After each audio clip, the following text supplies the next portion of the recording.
YouTube के सभी प्रिय दर्शकों एवं प्यारे बच्चों का हमारी आज की इस वीडियो में एक बार फिर से हार्दिक स्वागत है। आज की हिंदी व्याकरण की इस वीडियो में हम संज्ञा प्रकरण के विषय में सीखेंगे, संज्ञा के भेद उदाहरण के साथ समझेंगे। तो चलिए वीडियो को शुरू करते हैं।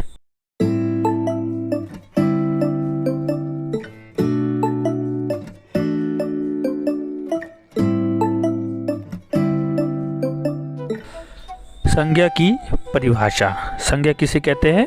संसार के किसी भी प्राणी, वस्तु, स्थान, जाति या भाव, दशा आदि के नाम को संज्ञा कहते हैं।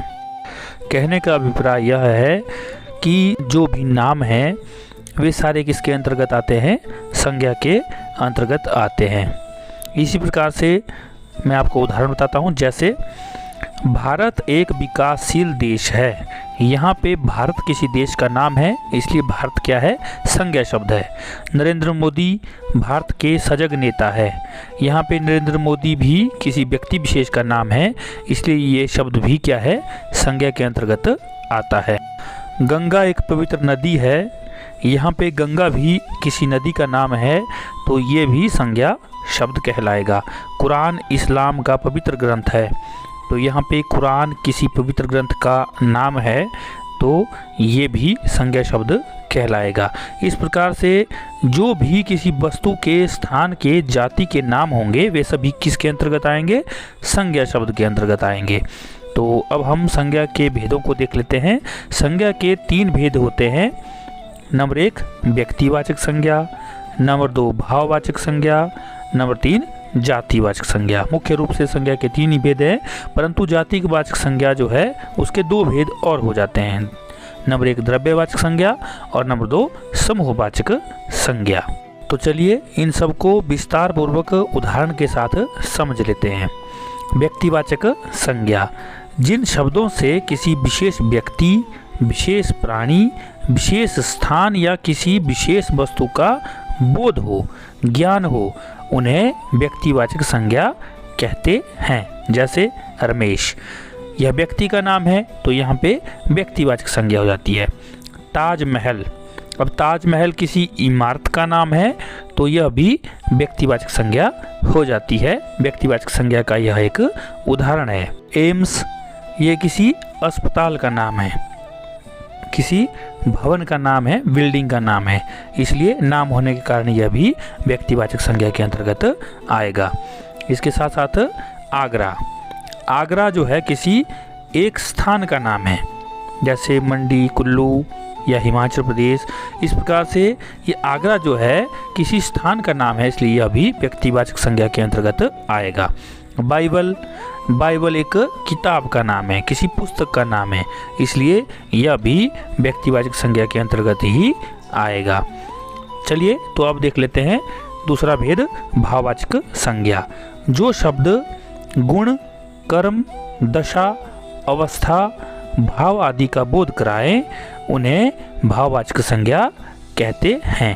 अर्थात कहने का अर्थ यह है कि जिससे हमें किसी गुण का पता लगे, कर्म का पता लगे, अवस्था या भावनाओं का पता लगे, वे भाववाचक संज्ञा के अंतर्गत शब्द आएंगे। जैसे भूख, भूख क्या है? जैसे हमें जो है खाना खाने के लिए क्या लगेगी? भूख लगेगी, तो भूख किसके अंतर्गत आ जाएगा? भूख जो है हमारी भाववाचक संज्ञा के अंतर्गत आ जाएगा, क्योंकि इससे हमारी भावना व्यक्त हो रही है। ऐसे ही इसी प्रकार ही प्यास, प्यास से हमारी पानी पीने के प्रति भावना पैदा हो रही है, इसलिए यह भी भाववाचक संज्ञा के अंतर्गत आएगा। थकावट, इससे हमारे थकने का एहसास होता है, थकने का भाव व्यक्त होता है, तो इसे भी हम भाववाचक संज्ञा के अंतर्गत रखेंगे।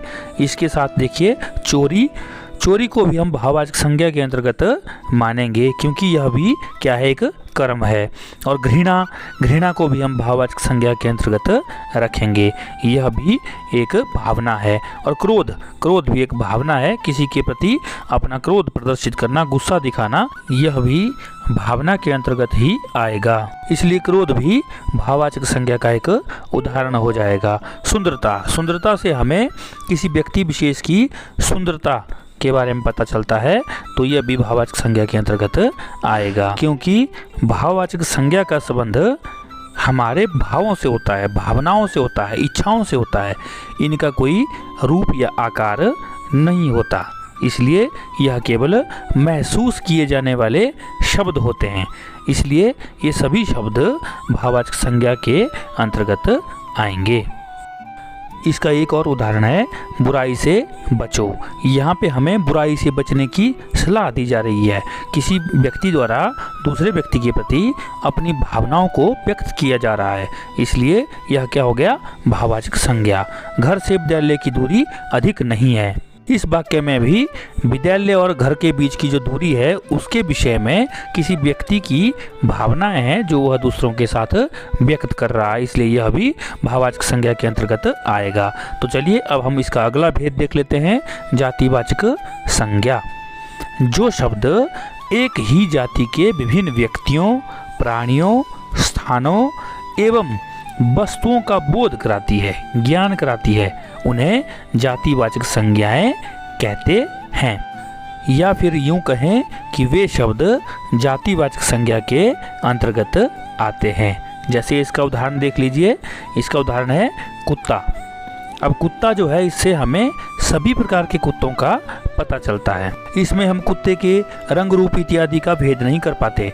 कुत्ता जो है एक विशेष जाति के लिए बोला गया है, चाहे वो काला कुत्ता है, चाहे वो भूरा कुत्ता है, चाहे वह सफ़ेद कुत्ता है, जिस भी प्रकार का कुत्ता है तो यह जाति को प्रदर्शित करता है। इसी प्रकार गाय से भी हमें सभी प्रकार के गाय का पता चलता है, चाहे वो किसी भी प्रकार की काली, सफ़ेद इत्यादि गाय है। हाथी से भी हमें उसी प्रकार से जाति का पता चलता है। मनुष्य से भी हमें मनुष्य की जाति का पता चलता है कि मनुष्य के अंतर्गत पुरुष, स्त्री इत्यादि सभी आ जाएंगे। और पहाड़, इससे भी हमें पहाड़ों की जाति का पता चलेगा, चाहे वह छोटा पहाड़ है या फिर बड़ा पहाड़ है, सभी प्रकार के पहाड़ इसके अंतर्गत आएंगे। तो ये सभी शब्द जातिवाचक संज्ञा के अंतर्गत आते हैं। यह शब्द एक ही जाति के प्राणियों, वस्तुओं एवं स्थानों का बोध करा रहे हैं, ज्ञान करा रहे हैं, इसलिए जातिवाचक संज्ञा के अंतर्गत आ जाएंगे। जैसा कि मैंने आपको पहले बताया कि जातिवाचक संज्ञा दो भागों में विभक्त हो जाती है। उसमें एक द्रव्यवाचक संज्ञा है, उसकी क्या परिभाषा होगी, जिन संज्ञा शब्दों से किसी पदार्थ या धातु का बोध हो। ध्यान से देखिए, जिन संज्ञा शब्दों से किसी पदार्थ या धातु का बोध हो उन्हें द्रव्यवाचक संज्ञा कहते हैं। जैसे दूध, घी, गेहूँ, सोना, चांदी, ऊन, पानी आदि द्रव्यवाचक संज्ञा के अंतर्गत आएंगे। इन्हें आप द्रव्यवाचक संज्ञा समझें। अब इसका दूसरा भेद है समूहवाचक संज्ञा। पहले इसकी परिभाषा को समझते हैं। जो शब्द किसी समूह या समुदाय का बोध कराते हैं, उनका ज्ञान कराते हैं, उन्हें समूहवाचक संज्ञा कहते हैं। ये बोध शब्द आपको बार बार आ रहा है। इस बोध शब्द का अर्थ होता है ज्ञान। जो शब्द किसी समूह या समुदाय का ज्ञान कराते हैं उन्हें समूहवाचक संज्ञा कहते हैं। इसके अंतर्गत किस प्रकार के शब्द आएंगे, उनके उदाहरण देखिए। भीड़, मेला, कक्षा, समिति, झुंड आदि समूहवाचक संज्ञा है।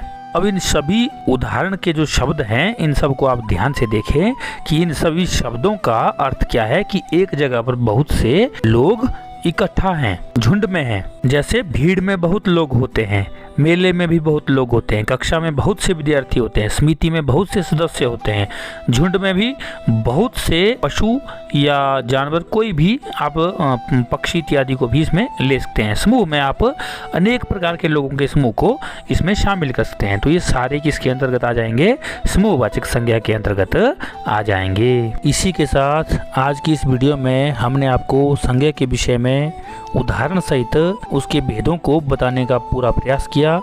उम्मीद है कि आप सबको संज्ञा से संबंधित किसी भी प्रकार की कोई शंका नहीं रही हो। यदि फिर भी आपके मन में किसी प्रकार का कोई संदेह हो तो आप कमेंट बॉक्स पर जाकर कमेंट करें या फिर हमें मैसेज भी कर सकते हैं, जिसका जवाब हम आपको देने का भरपूर प्रयास करेंगे। इसी के साथ आप सबसे मेरी विनम्र प्रार्थना है कि जो भी हमारे चैनल पर पहली बार आए हैं वे हमारे चैनल को लाइक करें, इस वीडियो को शेयर करें तथा सब्सक्राइब जरूर करें, ताकि हमें इसी प्रकार की और वीडियो बनाने की प्रेरणा मिलती रहे। इसी के साथ वीडियो में बने रहने के लिए आप सबका हार्दिक धन्यवाद।